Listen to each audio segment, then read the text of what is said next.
Good evening, everyone. Before we begin the session, I request you all to keep your phones on silent. It is a privilege to welcome you all to today's panel discussion on a topic of immense importance, that is Russia-Ukraine war, Pathways to Peace.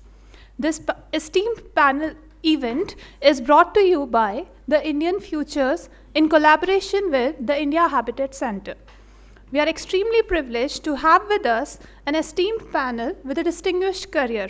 Ambassador Pankaj Saran has served as India's ambassador to Russia and the US and the High Commissioner to Bangladesh. He was also the Deputy National Security Advisor. He is currently the convener of NatStrat. We also have Professor Sanjay Pandey, who is an esteemed faculty at the Center for Russian and Central Asian Studies, School of International Studies, Jawaharlal Nehru University. He served as the chairperson of the center and the director of Russian and Central Asian Area Studies program. His many laurels include being the L.M. Singhvi Fellow at the Center of South Asian Studies, University of Cambridge.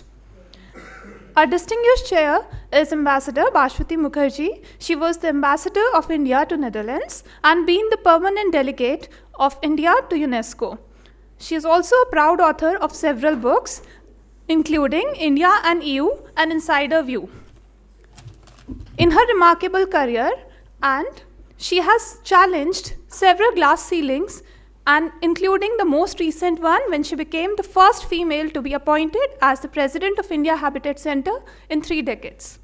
We also have Dr. Manish Dabhade, the visionary founder of the Indian Futures and the Associate Professor of Diplomacy at JNU. I now invite our distinguished guest to the dais. Namaste and good evening to all. Let me again welcome on behalf of the Indian Futures and India Habitat Center to this panel discussion, Russia-Ukraine war, Pathways to Peace. I'm sure you all are aware this couldn't have been more timely, more relevant, and all of you have surely watched the viral interaction at the Oval Office between President Trump, President Zelensky and J.D. Vance, the Vice President of the US.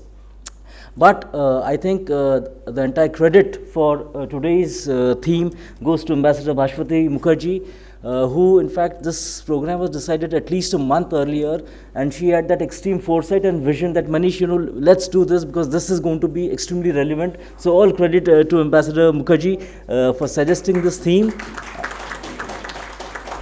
And I wasn't surprised because knowing her, this was really brilliant.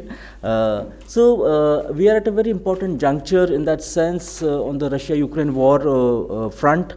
So 3 years, since 2022, many debates and analysts have been talking about the human cost, especially for the global south. But I think there has always been a yearning in that sense for peace. And I teach diplomacy and international negotiations in JNU, and one of the pet sort of themes we all discuss the ripe moment. So have we reached that ripe moment?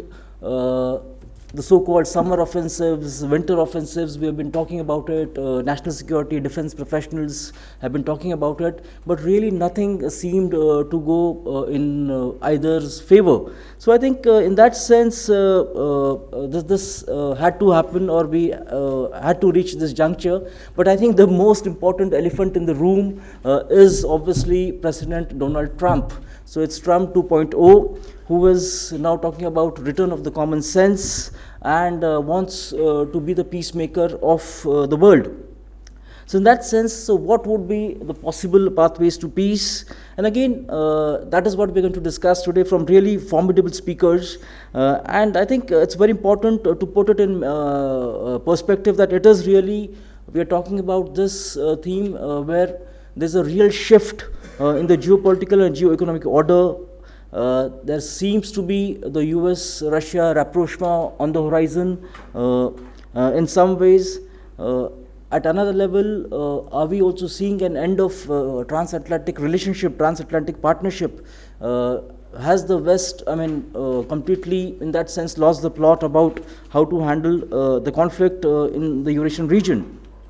At one level, it is also about really the world entering into a multipolar era and the fading of the unipolar world, the unipolar US movement in many ways.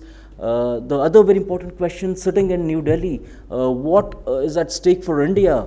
And how should India look at the peace moves happening on the Russia-Ukraine question? Are there serious challenges? What sort of foreign policy diplomatic challenges would come to India's doors in the next couple of weeks and months? So I think all these are important. I thought I should flag for discussions. And as I said, in Ambassador Pankaj Saran, we have really one of India's, extremely formidable sort of thinkers, strategic thinkers. And he has his own think tank called NatStrat and doing extremely original thinking. And thank you, Ambassador Preeti Saran, for joining us today. It's really an honor to have you with us today evening. And my senior colleague, Professor Sanjay Pandey, as was pointed out, is really one of a Russian-speaking author and an academic, is extremely brilliant and very pointed with his observations and analyses on Russia. So it's great to have you with this. I now invite Ambassador Mukherjee to present her chairperson's remarks. Thank you.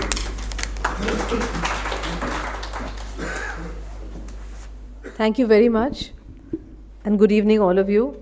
You will notice that the chairperson has no notes. The reason is very simple. I was invited to be the chief guest at my alma mater today, Miranda House, where I spoke for 1 hour on the journey of the Indian women, particularly from Miranda House. And I'm very sorry, Manish. I completely forgot that I was supposed to speak on Ukraine, Russia. But since we are from the Foreign Service, we can speak on any topic at short notice. So let me first begin by saying that although I heartily disliked Henry Kissinger because he sent the 7th Fleet into the Indian Ocean, he said one very sensible thing when he was much older. He said, "It is dangerous to be America's friend, but it is even more dangerous to be America's enemy." So I said, we should reverse it. It is dangerous to be America's enemy, but it's very, very dangerous to be America's friend. And I'm sure President Zelensky must be reflecting on this at night before he goes to sleep. Yes, we all saw the White House interaction. I must say, as a professional diplomat, and I speak for my colleagues in the room, it was a revelation that in the sacred Oval Office, such discussions could take place. And it reminded me of another quotation which a famous American diplomat told me when I was serving for the UN in New York. And he said that America has its own ways of dealing with its friends who become redundant. So I said, what happens to them? He says, they just fade away. So I thought to myself, by fading away, does he mean annihilation? Does he mean homicide? Does he mean prison? Or does he mean just you're moved out? But if you look at the history of United States in the last 35 years, you would notice who armed Saddam. The Americans armed Saddam. Was Gaddafi very friendly with the White House? Yes, he was. He was very popular. And then Zelensky, by his behavior, has at least proved one thing. He may have been a product of the American deep state or a CIA agent, as people used to tell me 1 year ago, but he has proved, therefore, that either he is not an agent of the CIA or the deep state, or the deep state and the CIA are at war with the American president. Because otherwise, the developments that have come, and it's true I suggested to Manish to have this topic, I now would like to change the title to say, not pathways to peace, but pathways to peace, conventional or unconventional. Because I think that is something we need to discuss. There is no doubt that President Zelensky will be coerced into a peace deal sooner rather than later. There is no doubt that he will sign that agreement for the rare minerals.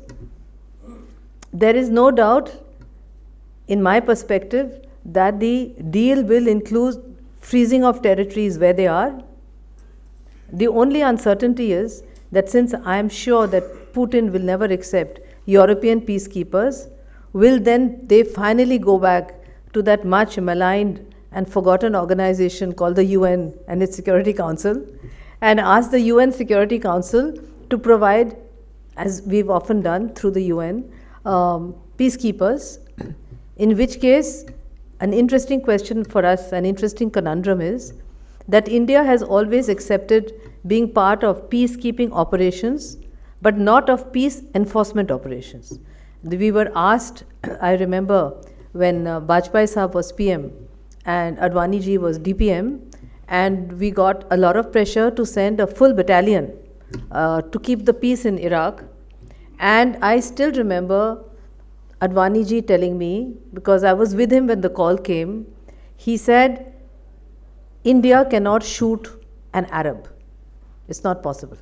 We have too much common history together. And graves of the British Indian Army are all over the Middle East. And therefore, we can do peacekeeping, but we cannot do peace enforcement. I think we would have a similar problem in Ukraine. Can India shoot a Ukrainian dead? Can India shoot a Russian dead? In my opinion, though I'm not an astrologer, it would be very difficult for India to join peace enforcement, because you would need to have a peace enforcement division, not a peacekeeping. With that, I hand the floor back through Manish to Ambassador Pankaj Saran, who's a very dear and close friend of mine, like his wife Preeti. They are a foreign service couple. We have several of them in the foreign service. And I would request, Pankaj, would you like to speak from where you are, or would you like to come here? In which case, I'll ask my colleagues in Habitat to remove the stool, because the first woman president of Habitat is also very short. Please remove it. Thank you. So, good evening, ladies and gentlemen. I want to begin by thanking Ambassador Bhaswati Mukherjee for sparing time to chair, and thank Manish, Professor Pandey, India Futures. I want to thank her particularly for the foresight of selecting this topic a month ago, which seems like a year ago. So since she's played on the topic, let me also add my little two-bit to the topic. My first observation would be that we should remove the S from the pathway, because I think there is no plurality left in the pathway. And my second amendment to the title would be that I would replace pathway with expressway.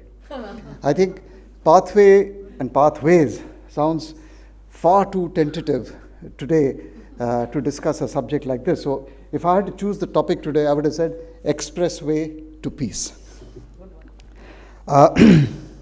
So I'll speak in two parts. I'll just make some introductory comments, mostly for my younger colleagues who are interested in strategic affairs and IR and so on.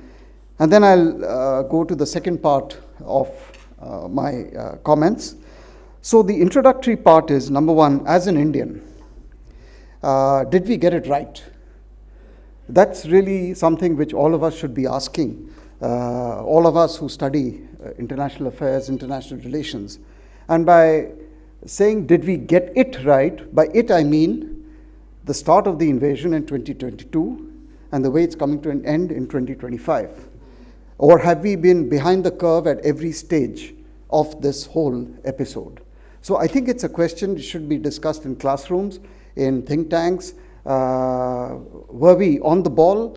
Were we misled by propaganda, either from this side or the other side? Did we exercise our independent agency to analyze events on their merits as they were taking place? Or were we just consumed by what we were being fed by all sides? And that process of feeding was a ferocious one. So I just leave it there. So, I mean, the question is, did we have agency as an Indian strategic scholar to unravel what was going on? My second part of the introductory comment is, to put this whole thing in perspective, it's important, I think, for us to remind ourselves that there is a significance to this moment, and that we are actually witnessing history as it is taking place in real time. The history began, it did not begin, but a major milestone was in 2022, and a major milestone is all set to be reached in 2025. So this 3-year period, when the history is written of the 21st century, I think it is going to be a very seminal moment, and I would only appeal again to the younger scholars to understand that what we are witnessing today is history in the making, and the world is changing at a very dramatic and at a very profound pace. So these were just introductory comments. I thought I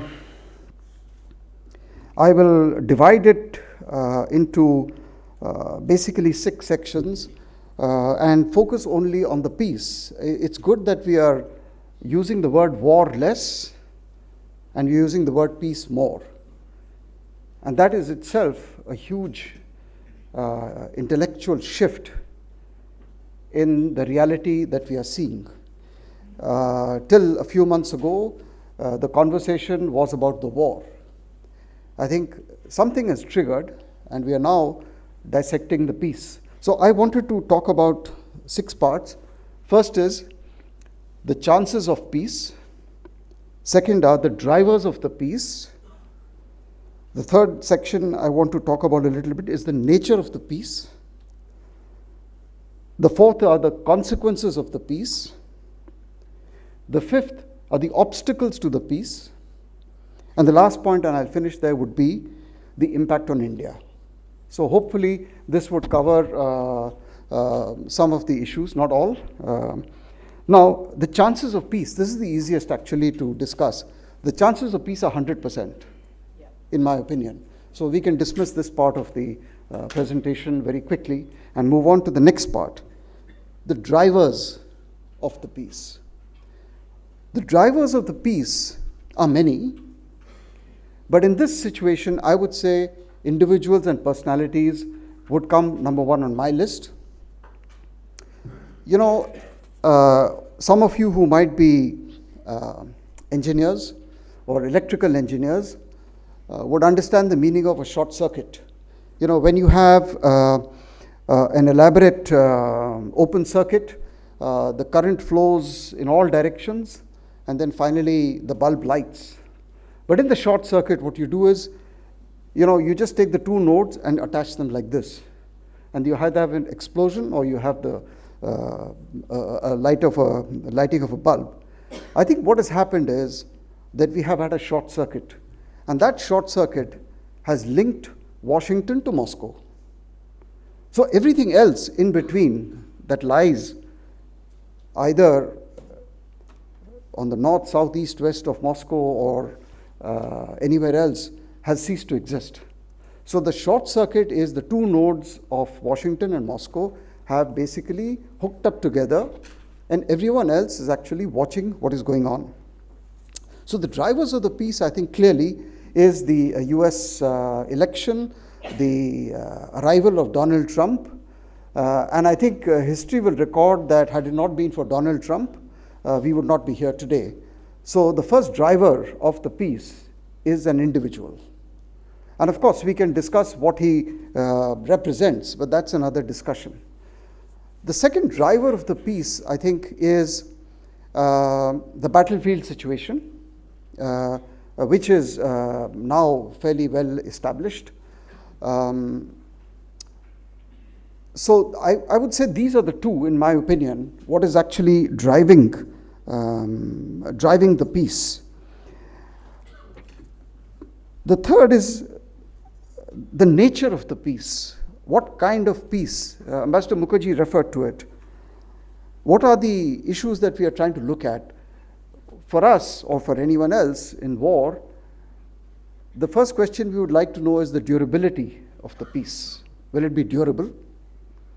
What are the goals of the peace? What are its costs and to whom? And is this going to be a peace of the victorious, or is it going to be a peace of the vanquished? These are some issues that we have to ask, because the nature of the peace is as important as anything else. And in this little basket, to my mind, the most important, of course, is the durability of the peace.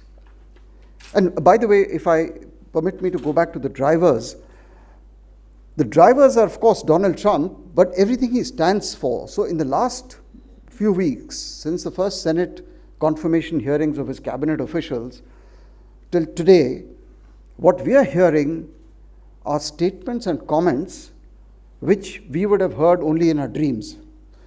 The narrative and the ideology of his cabinet and sub-cabinet officials on how they view the world is something which is unimaginable, whether it relates to how they view Russia or how they view China or how they view their own status as America in the world.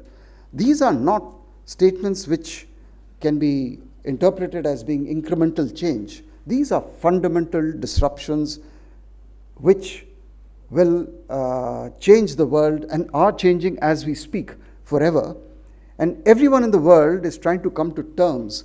But the remarkable thing about this disruption is the intellectual coherence and the conviction of what they have been saying.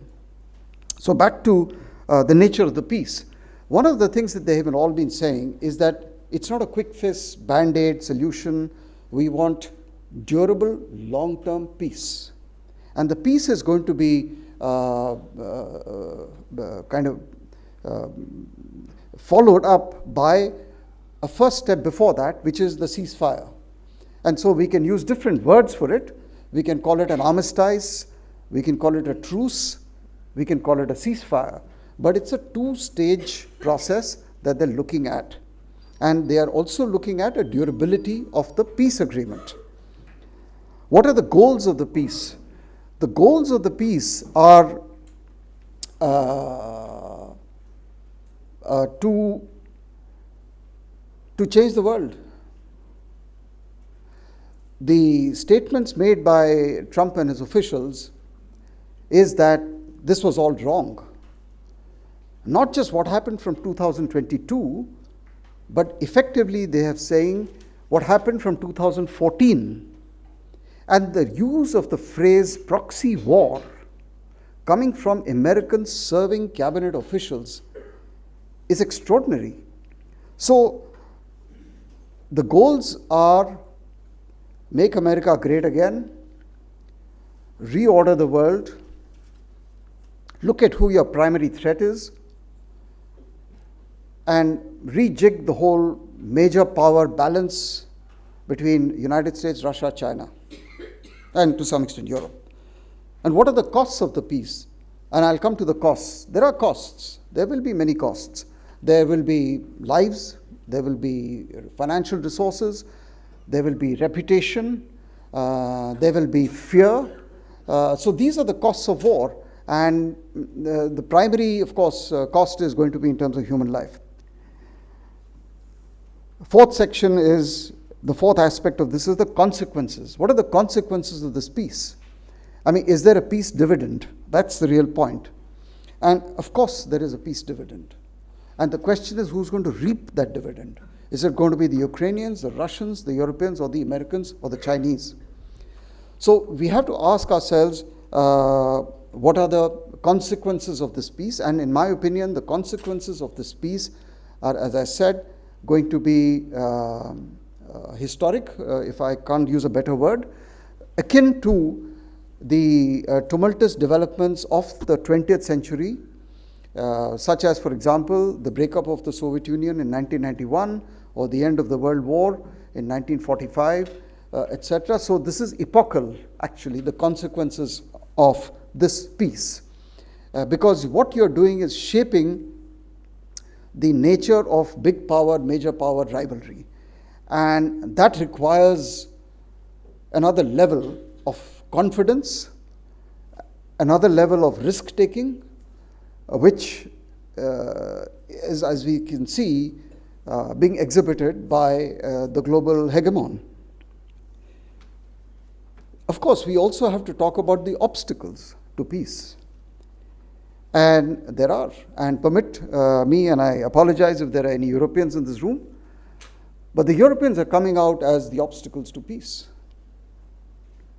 And this is not a good place for them to be in.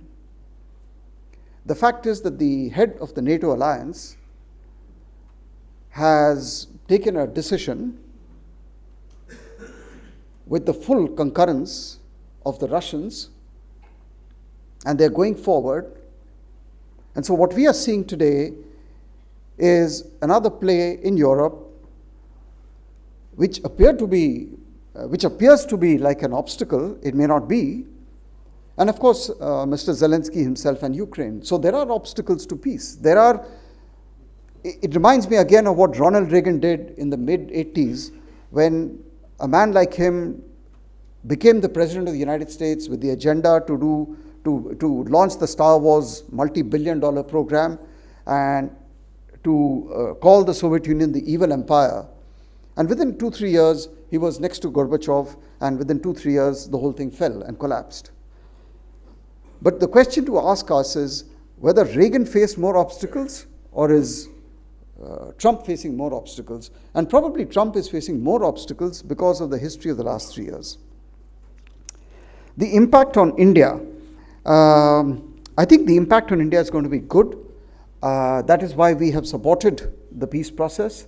I don't see any downside really to the establishment of peace to India for two reasons. Number one, it is weakening the alliances which we have grown up with. Clearly, the Western alliance has been loosened up. Within the Western alliance, the European project, the European Union has been shaken very badly, and it is in a state of great flux. The Russians will get more play.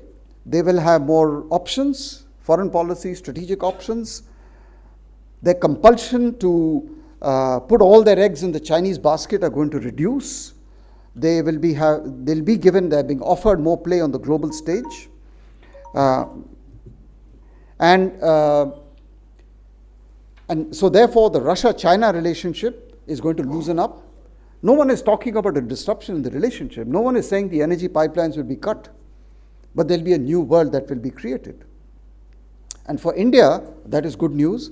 And the second good news is that we can go back to our normal relationship with Russia, because if we have to develop as an economy for the next 20 years at 8%, we need all the resources we can get from every single corner of the world.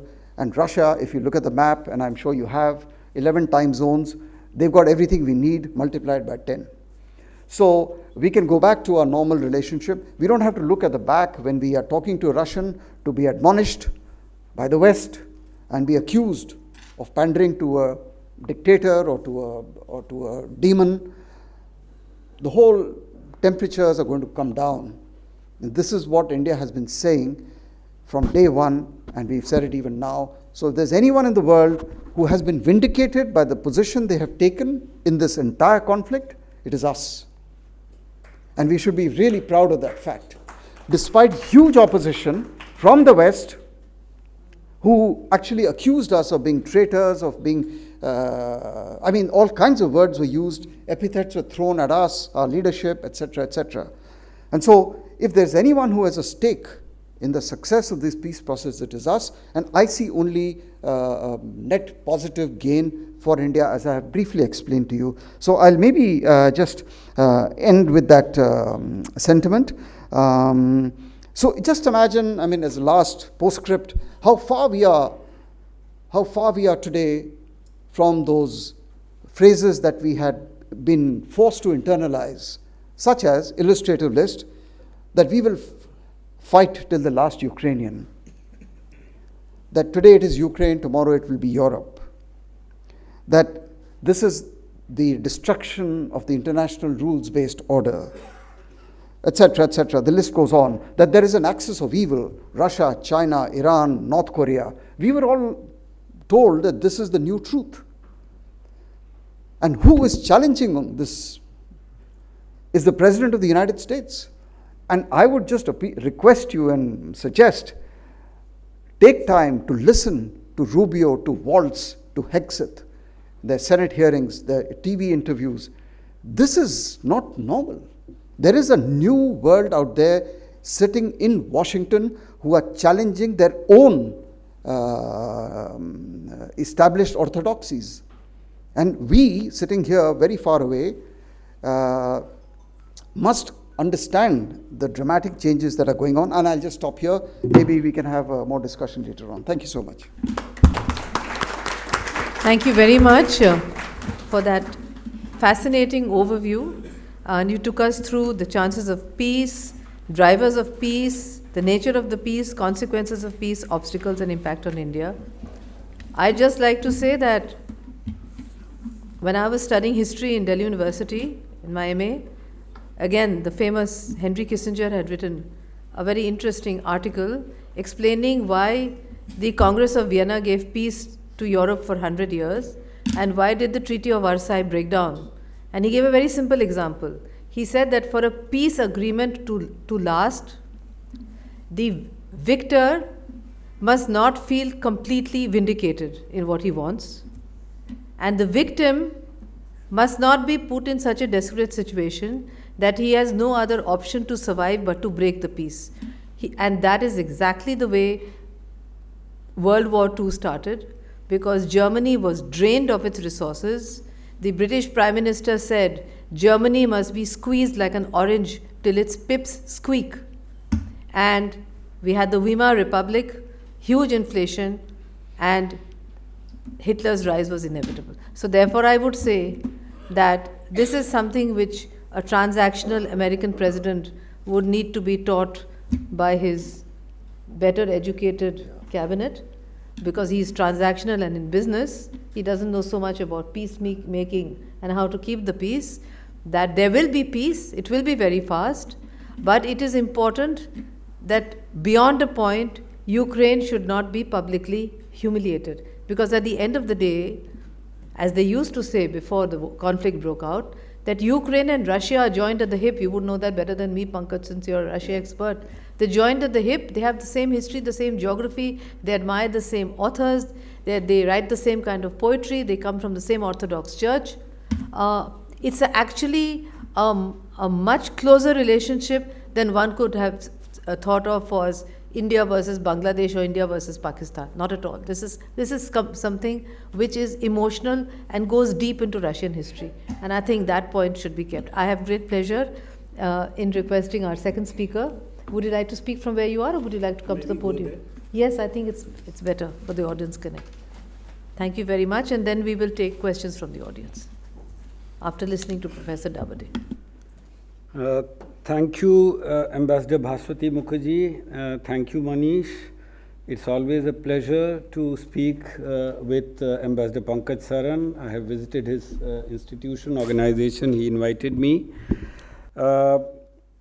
Ambassador Saran has laid down a very comprehensive peace plan, if I may call it, or at least the possibilities of peace as they may emerge.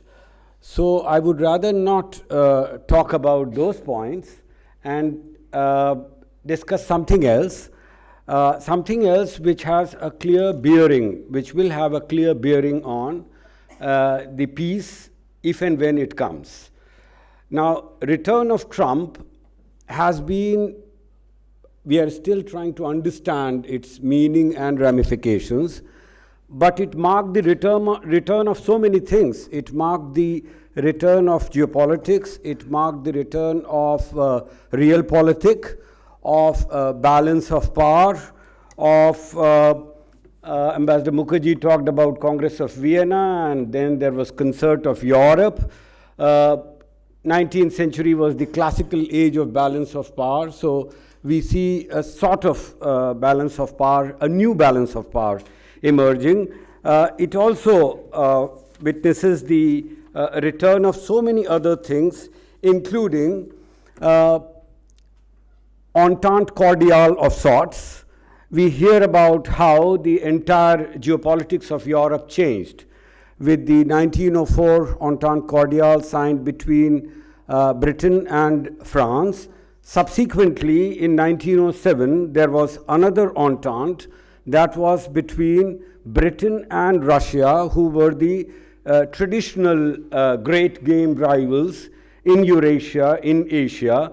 These two ententes led to creation of the Triple Entente or Triple Alliance against the Central Powers. So we see, and then of course, during the 20th century, we have seen many rapprochements. The most notable, and sometimes it is believed that it is being played out in reverse, that is the Sino-US rapprochement of 1972-74. So we now have a reverse of that Kissinger's rapprochement, where there is possibility of Russia-US. Incidentally, these two countries have cooperated, collaborated during both the world wars. More or less they were on the same side, especially during the Second World War. So much of that we are seeing there is, a return of that. There is also a return of, I'm afraid, policy of appeasement. All right, so Chamberlain's policy of appeasement, in the hope that Germany has some genuine grievances, that the Paris peace settlement, the Treaty of Versailles, was a bit too harsh on the Germans, and therefore, as Kissinger would say, the Germans, especially in 1920s, 30s, with the rise of Nazi ideology and then they coming to power, it was their avowed objective to undermine and negate the Paris peace settlement. So there might be a bit of that.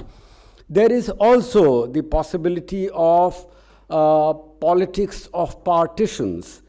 The most infamous was the partition of Poland. Incidentally, Poland during the 17th century was considered a major threat to Russia, to the Russian Tsarist regime, and subsequently it was Sweden. So, and by the end of 18th century, 1772, 1793, and finally 1795, the same Poland, Polish-Lithuanian Commonwealth, ceased to exist as an independent country, and for the next 120 years, it was not an independent country. So I am afraid there might be a return of that also. Partition, of course, Ukrainians have witnessed their own partitions. There was a partition of Ukraine sometimes at the end of 17th century, 1667 or something. And this was after Ukraine formally joined Russia in 1654. 67. So many of those classical European political phenomena are returning to haunt us.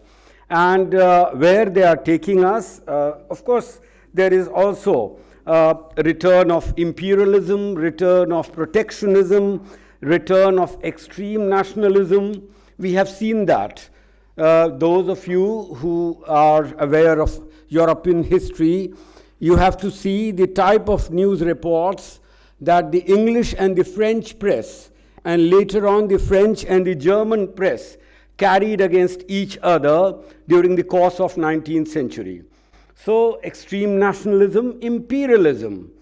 So in 21st century, we are seeing a return of imperialism as well.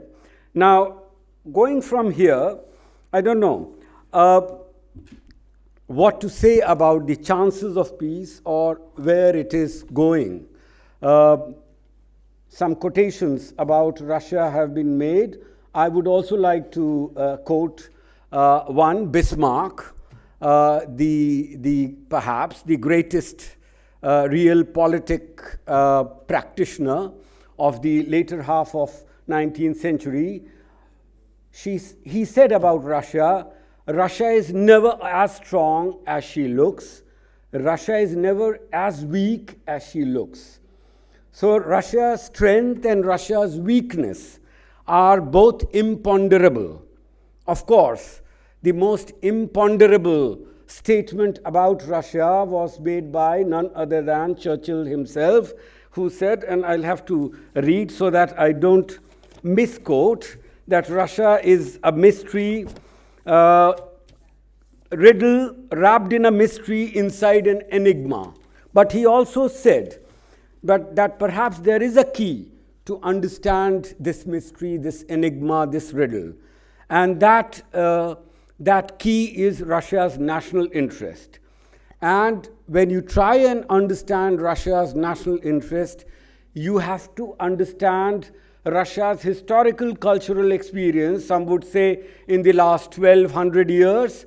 Others would say at least since the end of the Mongol rule in 1480. Yet others would say from Peter the Great and the subsequent period. So how Russia has progressed, how Russia has changed, what has been Russia's identity. Professor Bhaswati, Ambassador Bhaswati Mukherjee, also I would say professor. We have a colleague, and I believe you know her, Professor Bhaswati Sarkar. Yes, yes. So, Russia's history and historical cultural experience. Ambassador Mukherjee talked about how Russia and Ukraine have so many things that are in common: religion, language, common historical cultural experience, other things. Problem is that the same historical cultural experience can be interpreted differently as it is done by the Russians or the Ukrainians. I'll just give one or two instances, and that will clearly show where the root of the problem lies. Ukraine joined Russia, formally joined Russia, in 1654 by the Treaty of Pereslav. But the Treaty of Pereslav is interpreted very differently by the Russians and the Ukrainians. All right, or even before that. I'll just give one more example. Now, Kievan Rus was a prosperous and powerful, significantly large kingdom, principality from 9th, 10th centuries till 13th century when the Mongols occupied it. After the end of 240-year Mongol rule, 1480, the Moscow historians, nationalist historians, or historiosophy, as one may call it, that they would say that after the end of the Mongol rule, the focal point, the center of Slavic civilization and statehood shifted from Kiev to Moscow. And Kiev was no better than maybe a subset of the larger great Russian civilization and culture.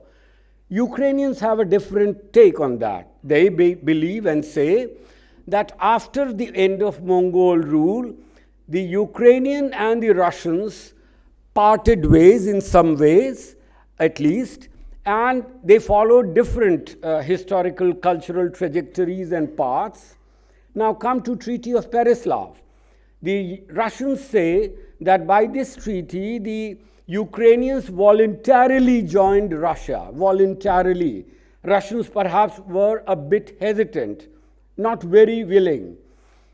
But Ukrainians say that may be true, but by that treaty, the Russians had agreed to acknowledge and maintain Ukraine's distinctive identity and its autonomy, which they did not.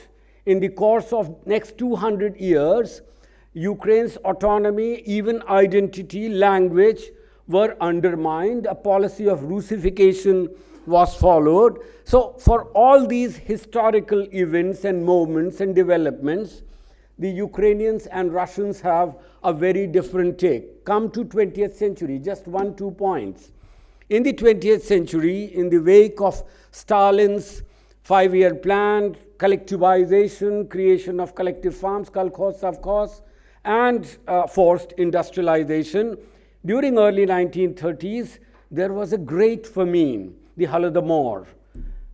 The Ukrainians say this was done by the Stalinist regime, especially to punish the Ukrainians. The Russians say, well, the famine affected all the Soviet citizens, the Russians, Ukrainians, Belarusians, the South Caucasians, the Central Asians, everyone.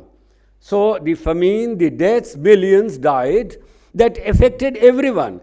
So the point I'm trying to make is that though Ukraine and Russia share so much, they have a very different perception. So if nations are imagined communities, the Russians imagined their history and culture in a different way. The Ukrainians have a different take on it.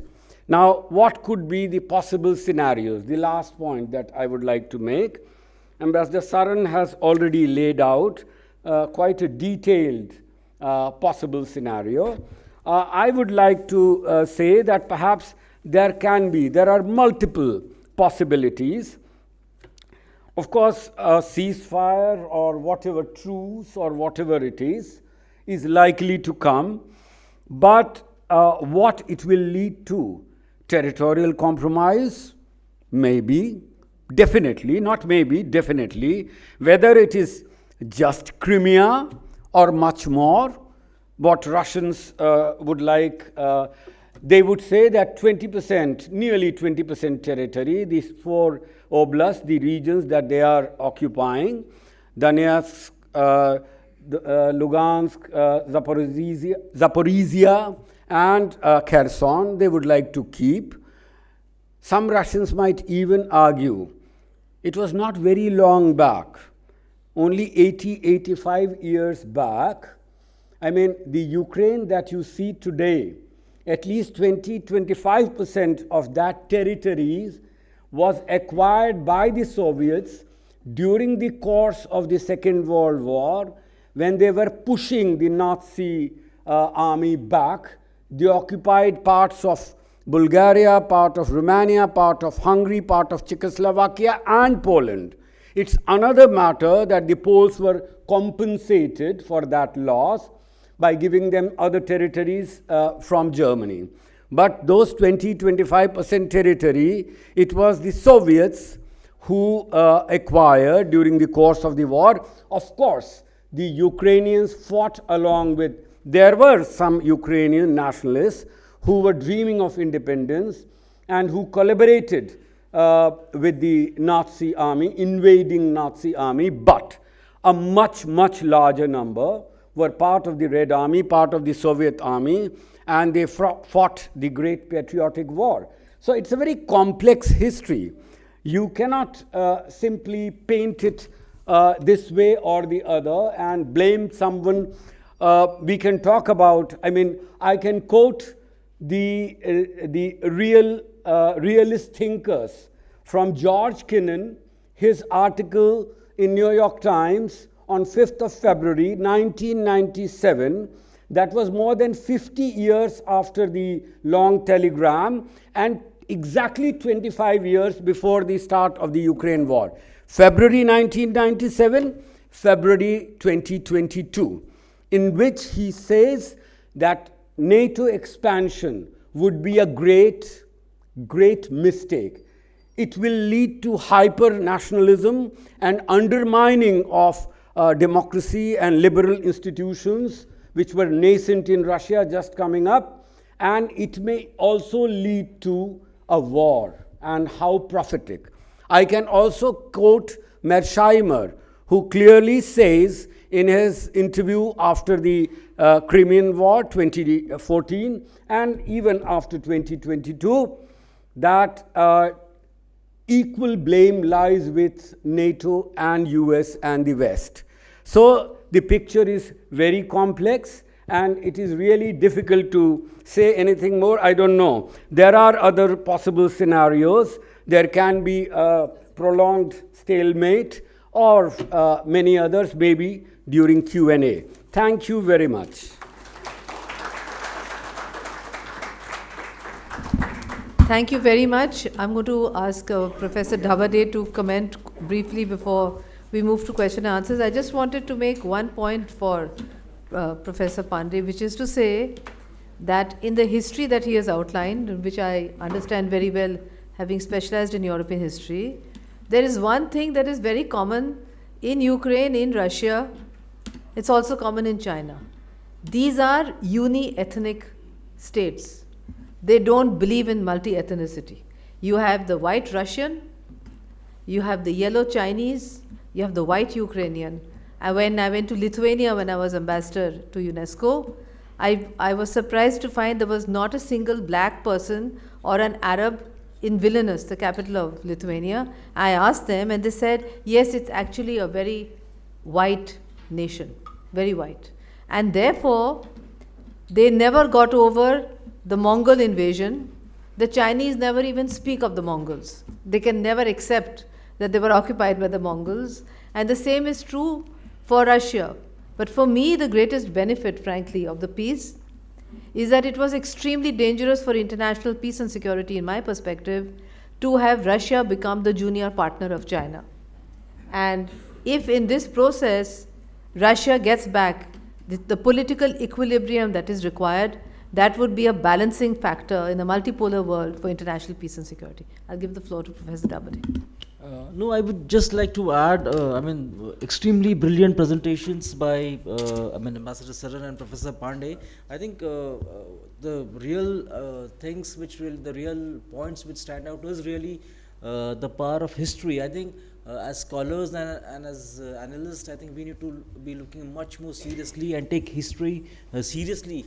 Rather than just jumping into again narratives which are coming from either sides, and very powerful narratives, but I think history at some level might give us answers. And the movement of peace, I think the power of peace itself is a big driver, and as Ambassador Mukherjee pointed out, I've been called a professor today. and Professor Mukherjee also, of course, you look more professorial also. And the point is also about, she made a very valid point that at a larger level, which when Ambassador Saran also alluded to, is that Russian dependence on China is going to definitely be reduced in a significant way, and I think that is going to be a win-win for India. I think we should not lose track of that scenario which is going to emerge. Yeah, so we move to Q&A. We'll take 3 questions at a time. I'd request my colleagues to have the mic ready. Who would like to take the floor first? यहाँ mic दे दीजिए. Please identify yourself. And a very short question, please. Okay? Right. My question is for Professor Sanjay. He mentioned that when there are ceasefires involved, there is always something that could lead to quote-unquote territorial compromise, right? But my question to you is, sir, that isn't that what started the war in the first place? So how is it that this could pan out in especially Russia or Ukraine and, well, crises all over the world? Thank you, dear. Are you from Miranda House? No, I'm from Ramjas, ma'am. But I do have an affinity with Miranda. Right, because last time the only girls who asked questions were from Miranda House. So I was just checking. Second question, please. Give the mic to him. Please identify yourself. I am Neeraj Kumar Das. I am from JNU. I have 2 questions. My first question is that after this war, we have seen in the past, after the dissolution of USSR, Ukraine gave up its nuclear weapons, and now we have seen that Trump is saying that they're no longer going to give military aid to South Korea and to Japan. So, and there's a growing demand in Japan and South Korea for developing their own nuclear weapons, and also there's French president has also said that they are going to rely on nuclear weapons more. So do you see these things as an escalation of the nuclear war in future? And my second question is, how do you see the future of Quad in terms of the Trump? Would you please keep your questions to the topic, please? So do you have any other question related to the topic? Otherwise, I'm going to move to the third person, right? Yes. Yeah. Who? यहाँ दे दीजिए. Please identify yourself.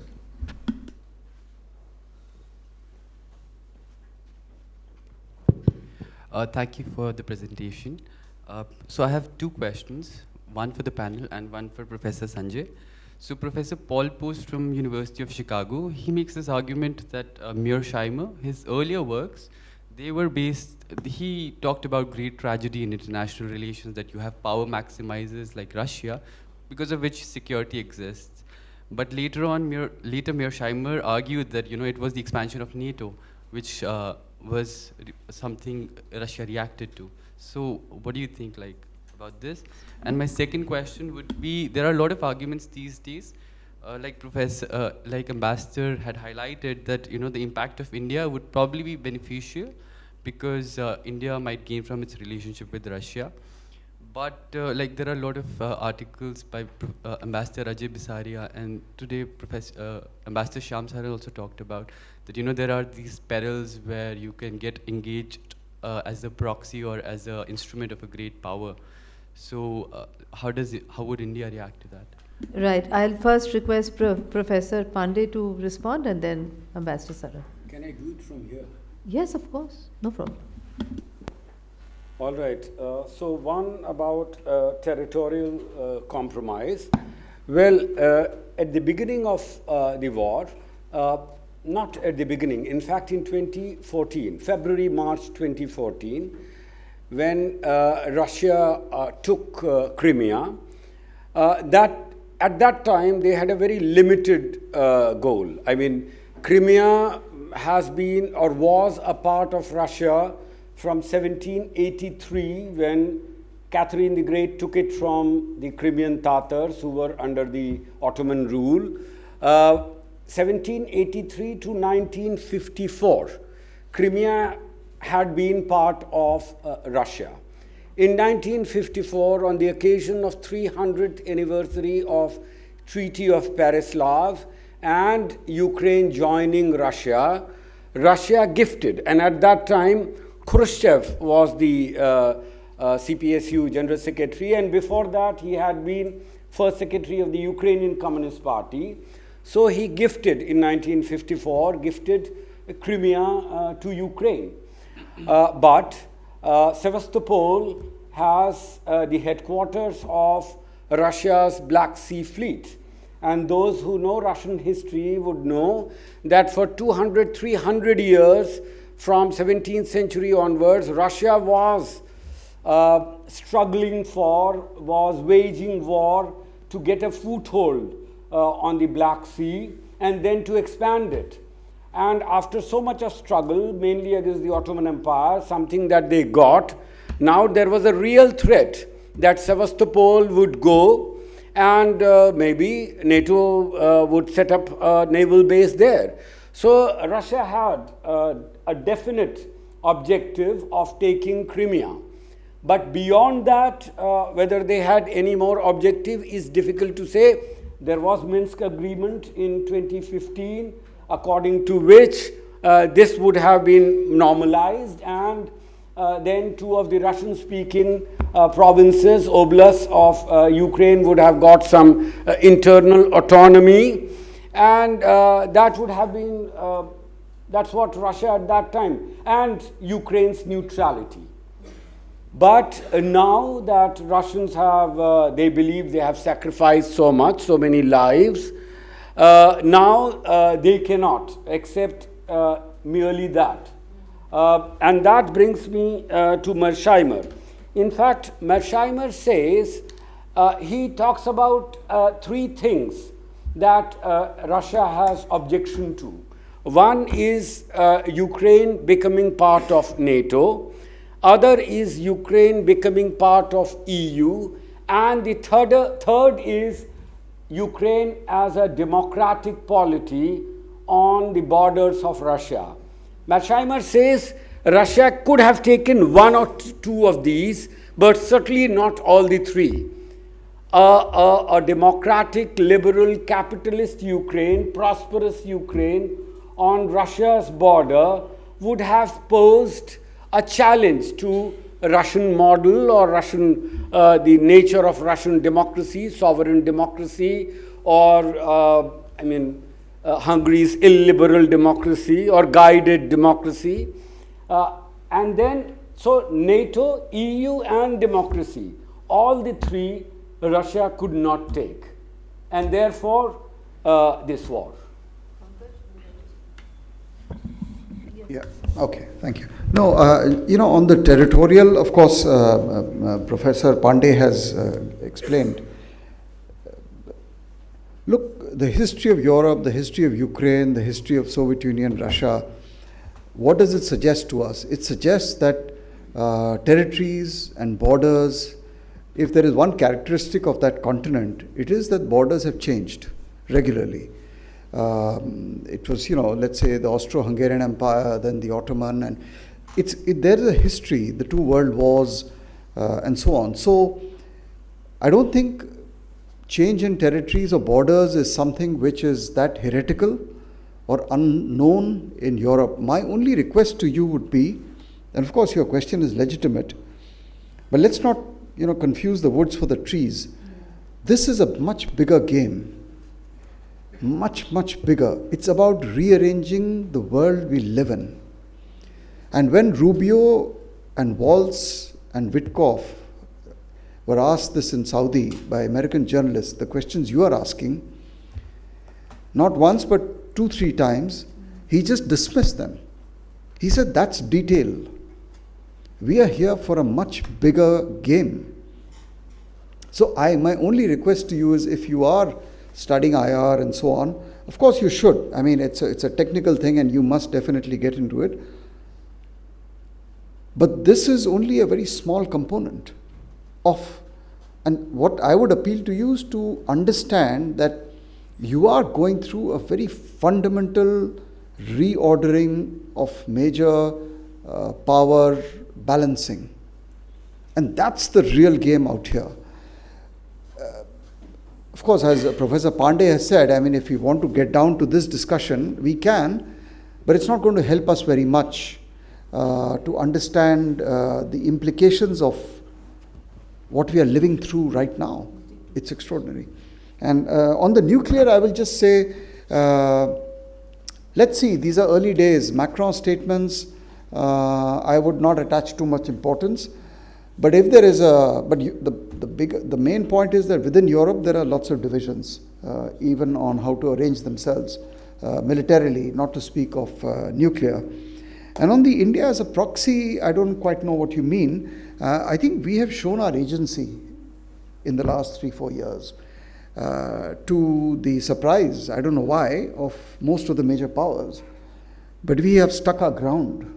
And I think that's the real takeaway from India's position, and I see no danger in that. We will maximize with America, with Russia, with Europe, and also with China. So we are going full steam ahead with all 4.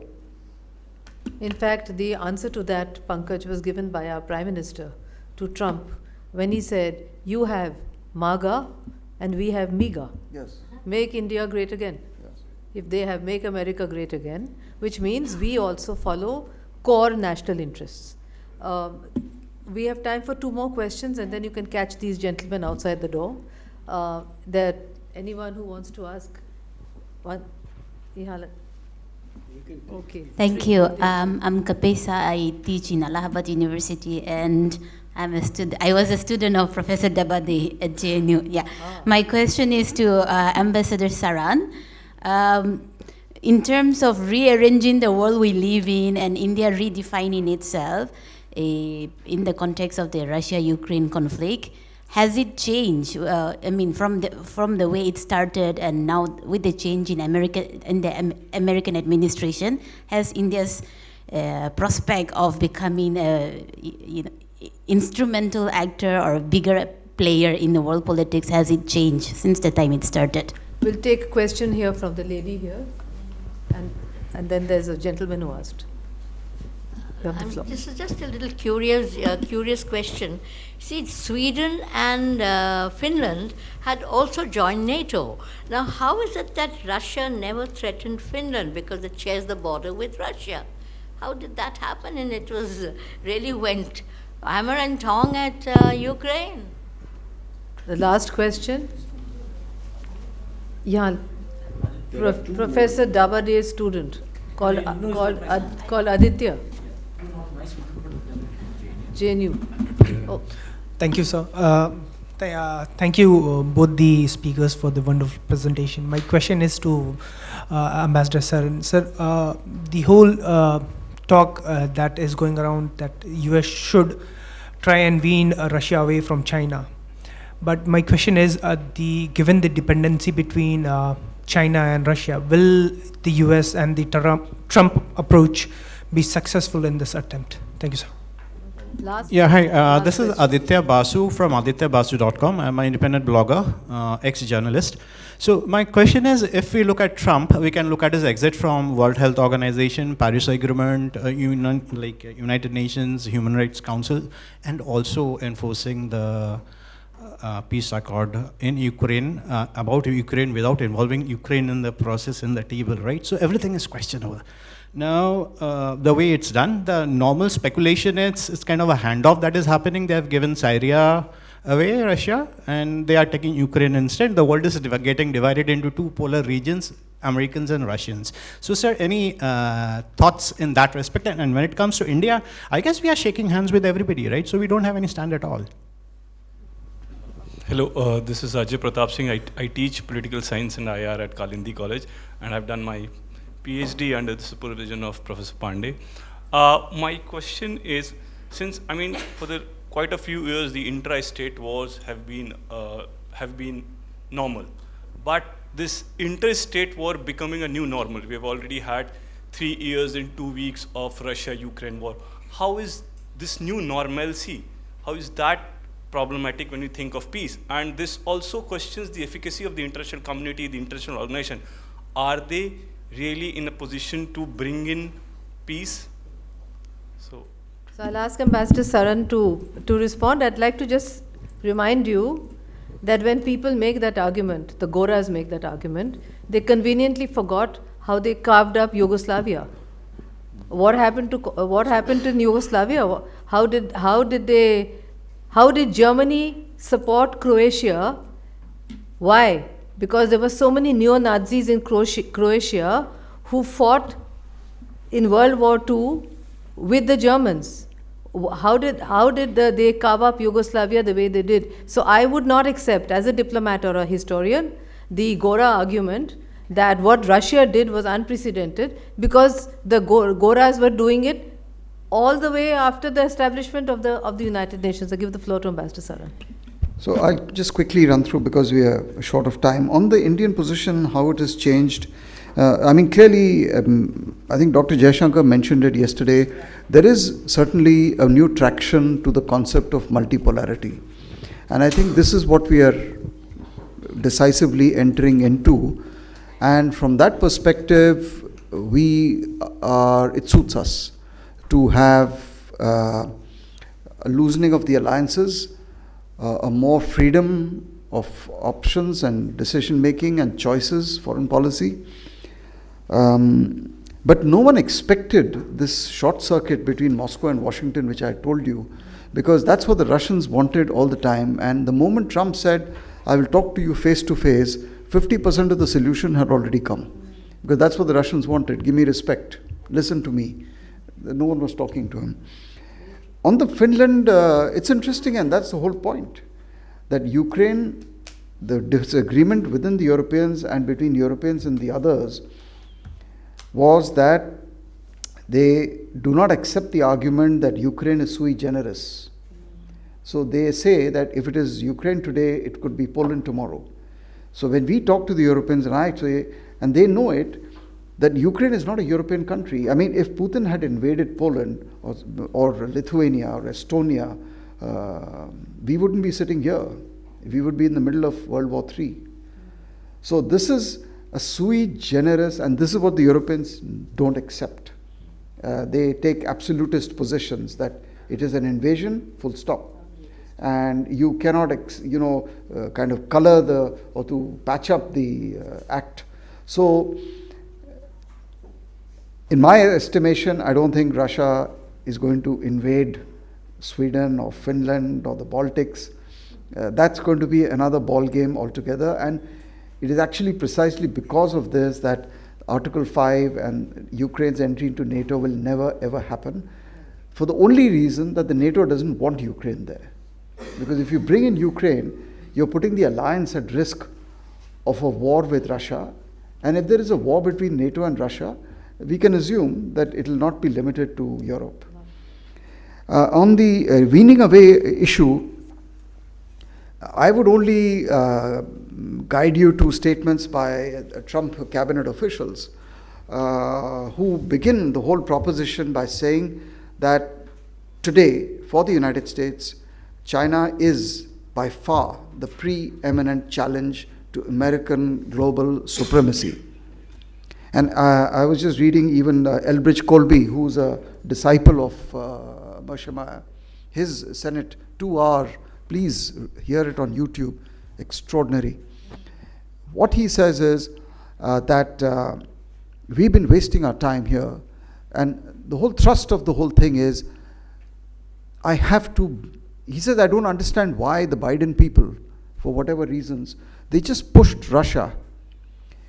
And if you ask a Russian normal person or the strategic community elites, the pivot of Russia to China was not exactly voluntary. It was forced upon them. Now, the counter argument which is being made in some sections here is that the relationship is very deep between Russia and China, so you can't snap it. It's a valid argument. I don't think anyone is expecting that the Russia-China relationship is going to rupture. But what people are expecting is that you're offering an alternative to Russia, and Russia will grab it with both hands. And I am convinced that this has already been discussed and is at a very advanced stage in terms of what Putin will get out of this, in terms of lifting sanctions, in terms of American investments. Do you know that one of the three people who were there in the Saudi meeting, apart from Ushakov, Lavrov, was someone called Kirill Dmitriev? And do you know why he was there? He is the head of the Russia Direct Investment Fund, the largest sovereign fund of Russia. He was there to make a presentation to the Americans on the economic opportunities Russia can offer to the Americans. And I see a day where, if this goes ahead, we can have trilateral projects between the US, Russia, and India in the Far East and the Arctic. So we are only at the beginning of a massive, massive change. I'll just take 1 or 2 minutes on Finland. Well, Finland, not just Finland, also Kazakhstan, they present two models of how to deal with a great power with whom you neighbor. I mean, Finland was part of a Tsarist empire and it became independent only at the end of the First World War. Since then, Finland followed a very sensible, a very balanced policy of not going too close to NATO, never becoming a member till 2 years back, 1.5 years back. So Finland, in that sense, Finlandization has become almost a concept where you maintain a certain neutrality. And again, I'll go back to Mearsheimer. I don't know why we are quoting him so many times. He says that if you are living in the neighborhood of a great power, he believes that liberal internationalism, as it emerged after the Soviet dissolution, has done more harm to international peace. Perhaps if democracy promotion, humanitarian intervention, instead of that, balance of power, great power interest, those principles would have guided the politics of 1990s and the present century, quarter century that we have seen, then perhaps wars could have been avoided. So if you are living in the neighborhood of a great power like Russia, don't provoke. The Kazakhs have not done in the last 33 years of their existence. I mean, northern Kazakhstan is Russian-speaking. Many Russian nationalists, including Zhirinovsky, asked for unification of all Russian speakers, including Ukraine, Belarus, and northern Kazakhstan. Still, Kazakhstan remained a friend and ally of Russia, CSTO, Eurasian Economic Community, they are part of. So that is yet another way of dealing with a great power like Russia. I don't think the Ukrainians followed a very prudent course. Thank you very much. I just wanted to add to what you were saying, that I won't name the two ambassadors of the two Baltic states who told me 2 months ago at a discussion in JNU actually, so you can identify for yourself who it was. They said that the NATO Secretary General has told their heads of state and government that in case Russia invades Lithuania or any of these Baltic states, NATO has told them that it will take NATO 5 years to liberate them. So I asked them, coming from the land of Chanakya, that is it worthwhile to give up neutrality to be under the Russian heel for 5 years in the expectation that NATO will then liberate you? And that is something that the Baltic states should think very, very carefully, because after all, in Switzerland, where many of us have served, the Swiss used to tell us that in World War II, they were neutral. They were neutral in a realistic Swiss way. In other words, they never shot down any Allied aircraft. That is a very smart and Swiss form of neutrality, just as Professor was talking about Kazakhstan. To be neutral is to be smart if you're living next to a large bear that doesn't like its tail to be pulled. That's a sensible thing to do. Thank you all very much for being here. And thank you, Professor Dabhade, and all of you. It's been a pleasure as always. Thank you.